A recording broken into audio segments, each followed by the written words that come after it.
अस्सलाम वालेकुम। आज मैं ये रिलेटिव क्लास पार्ट 1 जो है, रिलेटिव क्लास वो होते हैं जिसमें रिलेटिव प्रोनाउन जो है who, that, which, that, where, when, why जो है वो लगाते हैं। तो उनको रिलेटिव प्रोनाउन जब हम दो सेंटेंस को मिलाते हुए जब हम उनको एक सेंटेंस बनाएंगे दो में से, और उसमें हु और दैट ये लिविंग के लिए, और विच और दैट नॉन लिविंग के लिए, और वेयर प्लेस के लिए, व्हेन टाइम के लिए, और वाई जो है वो रीज़न के लिए, होम ऑब्जेक्ट के लिए। इस तरीके से ये रिलेटिव क्लास बहुत ज़रूरी है। ये बोर्ड के एग्ज़ाम में बहुत आते हैं, जो 10th क्लास के बच्चे हैं या 9th क्लास के बच्चे हैं। 8th वालों को भी प्रैक्टिस करनी चाहिए, लेकिन 9th और 10th के लिए बहुत ज़रूरी है। जैसे रिलेटिव क्लास पार्ट 1 है, join the following sentences by changing them into a relative class.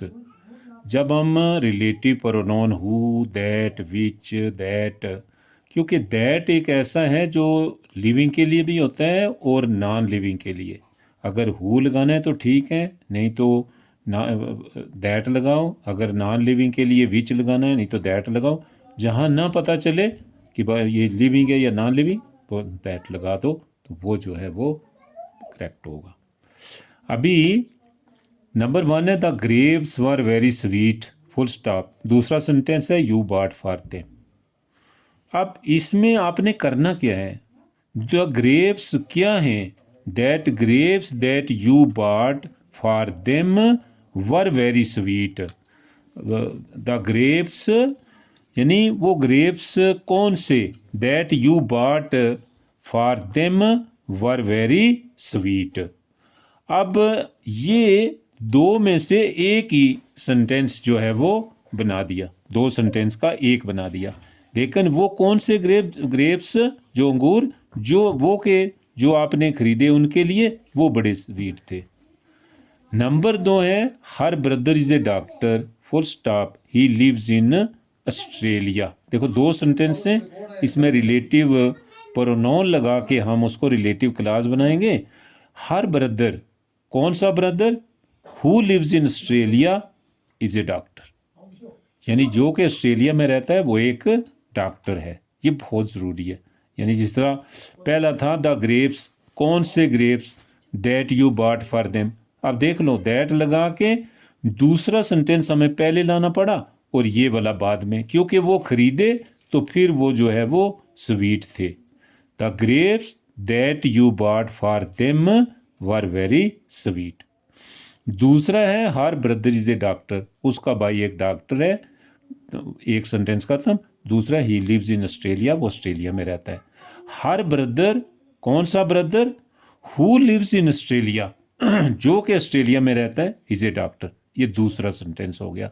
यानी रिलेटिव क्लास ही ऐसा है कि रिलेटिव प्रोनाउन लगा के आप दो सेंटेंस को एक ही बनाओ, लेकिन वो मीनिंग क्लियर करता हो। जैसे कि तीसरा है, ही is honest, full stop, he is trustworthy. Trustworthy होता है जिस पर यकीन है, काबिल एतमाद है, कोई इस तरीके से। मगर वो ईमानदार है और वो भरोसेमंद है, काबिल एतमाद है, भरोसा करने के काबिल है। ही कौन सा? हु इज ऑनेस्ट, वो ईमानदार है, फिर जो है ट्रस्टवर्दी। अगर ईमानदार ही नहीं है तो फिर उसको भरोसा कैसे करेंगे?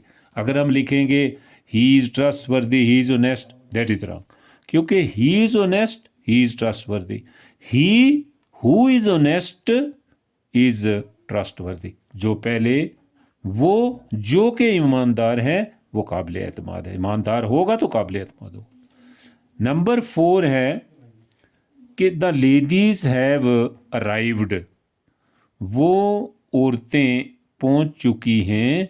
I was speaking of them, उनके बारे में बात कर रहा था। यानी किनके बारे में? उनके बारे में। तो अब इसमें जब आप रिलेटिव क्लास बनाएंगे, the ladies of home I was speaking, देख लो, द लेडीज ऑफ होम, ये रिलेटिव प्रोनाउन लगाया। Of home I was speaking, यानी वो औरतें जिनके बारे में मैं बात कर रहा था, हैव अराइव्ड, वो पहुंच चुकी हैं। अब आप पहले वो स्पीकिंग करेंगे फिर वो पहुंची हैं, तो that is wrong. The ladies of home I was speaking have arrived, कि वो औरतें जिनके बारे में मैं बात कर रहा था वो पहुंच चुकी हैं। अच्छा, पांचवा है the fire caused wide spread damage, यानी कि आग ने, द फायर्स लिखोगे for better, the fires caused wide spread damage, बड़ा लंबा बहुत ज़्यादा नुकसान किया है। They swept across much of northern Kashmir, को सारा ही साफ कर दिया है। अब द फायर्स, कौन से fires, that caused wide spread damage, जो कि वजह बनी बहुत ज़्यादा वसी तौर पर नुकसान पहुँचाने में, swept across much of northern Kashmir, उसने पूरे कश्मीर को साफ कर दिया है, जला के राख कर दिया है। अब इसमें ये मतलब एक बार मैं पढ़ता हूँ।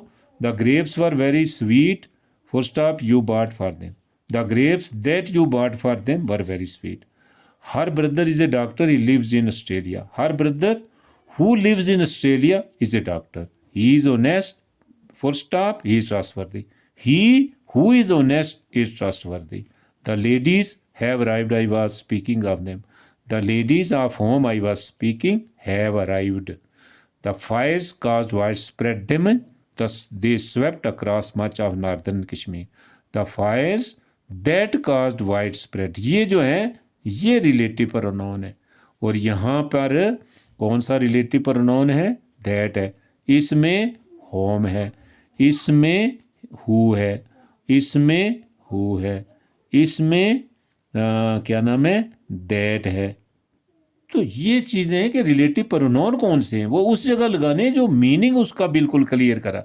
जब आपने वो ग्रेप्स जो खरीदे तो वो स्वीट है ना, उनके लिए खरीदे, वो जो खरीदे तो पता चला, मज़ा किया तो उनको टेस्ट किया तो फिर आपको पता चला कि वो बड़े मीठे थे। जब खरीदे ही नहीं है तो पहले ही मीठे थे तो फिर खरीदे बाद में, दैट इज़ रॉन्ग।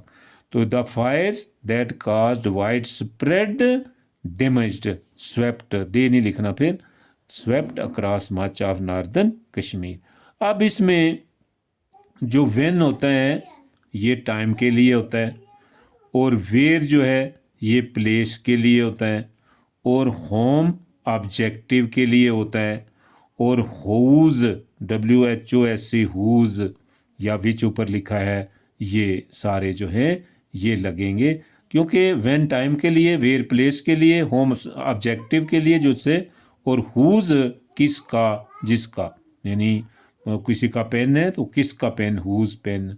तो इस तरीके से ये आपने लिखने भी हैं, और ये बहुत ज़रूरी हैं, और बहुत सारे जो बच्चे हैं उनको मुश्किल भी लगते हैं लेकिन आसान भी हैं, जिनको समझ आ जाती है वो प्रैक्टिस करें, इनको बार बार देखें। अभी इनके बाद में दूसरे आर्टिकल्स या दूसरे एडिटिंग जो है वो भेजूँगा, और उसके बाद आप इसको वॉच करें, देखें। अगर आपको नहीं समझ आती दोबारा आप पीछे रिवाइंड करके दोबारा देख सकते हैं, या आपके पास है यूट्यूब पे है, आपके जो 10th क्लास के बच्चे हैं या 9th क्लास के, उनके ग्रुप में भी भेज दूंगा, आप उन्हें शेयर भी करें। ज़्यादातर कमेंट लिखें, अगर आपको समझ आती है तो ठीक है, नहीं तो आप कमेंट लिखें, तो मैं हर एक के कमेंट पढ़ता हूँ और उसके जवाब भी देता हूँ, थैंक यू करता हूँ और सारा कुछ, और साथ में सब्सक्राइब भी करें। Thank you very much.